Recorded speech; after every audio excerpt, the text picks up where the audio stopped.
If you ever dreamed of going to space without working for NASA, this could be the first step. Behind the launch of SpaceX.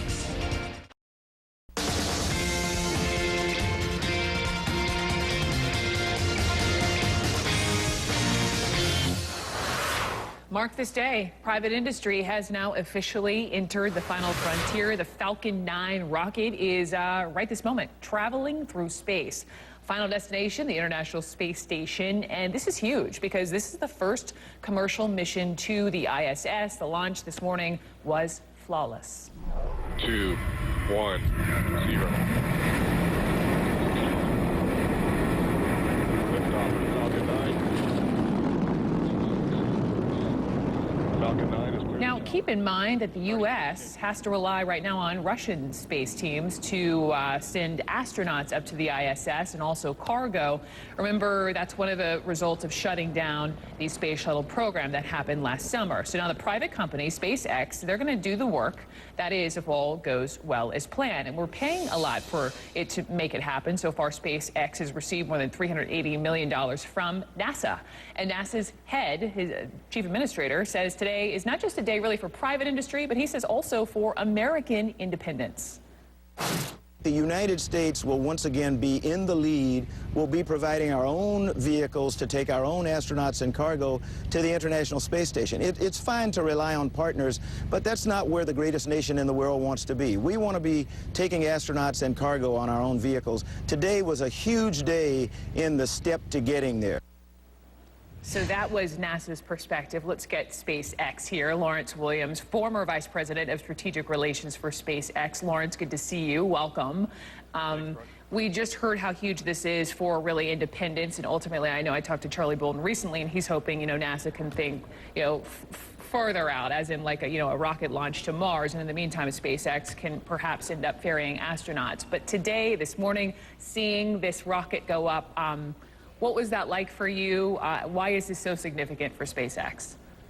Well, I think it was a huge moment both for the United States as well as for the industry. And I definitely was holding my breath, I think, like a lot of people at SpaceX. So it was quite exciting. It was probably a collective breath-holding moment. I want to play a little video here of several SpaceX employees this morning at the launch. Take a look.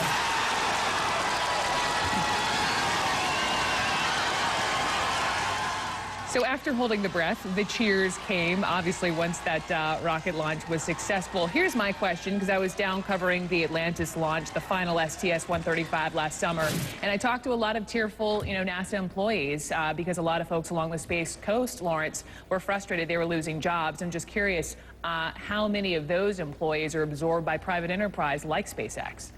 I think increasingly a number of private companies are picking up the former NASA employees. I think a few things have been lost in the wake of the retirement of the space shuttle.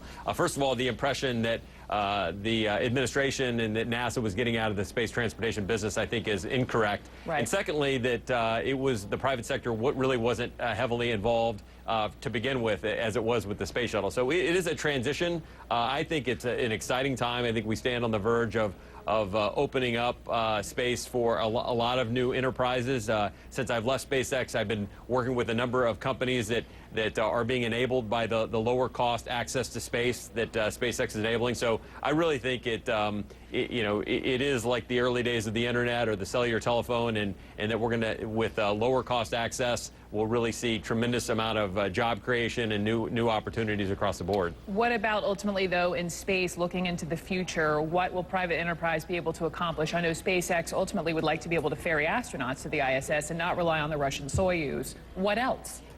Yes, that's true. And in addition, we've got this space station that's up there. It's a $100 billion asset, and it's a national laboratory, therefore a national asset, which we hope to be able to utilize with lower cost, more frequent access to the space station. I can tell you that a lot of companies, I just got back from Silicon Valley, and there are a lot of the Silicon Valley entrepreneurs there that are already well on their way in developing new technologies that they want to prove out on space, the ability to do on-orbit manufacturing, to do develop new drugs and medicine and biomedical devices. So it's really, we don't yet know at this point all the things it's going to enable, but it's quite an exciting opportunity. Right. Lawrence Williams, I appreciate it. You mentioned entrepreneurs. We're going to be talking to Richard Branson coming up next hour, who is, making it pretty much his mission to get you to space if you can fork over 200 grand, that is. He's the chairman of Virgin Group, the founder of Virgin Galactic Space Line. We're going to talk space and space tourism coming up next hour.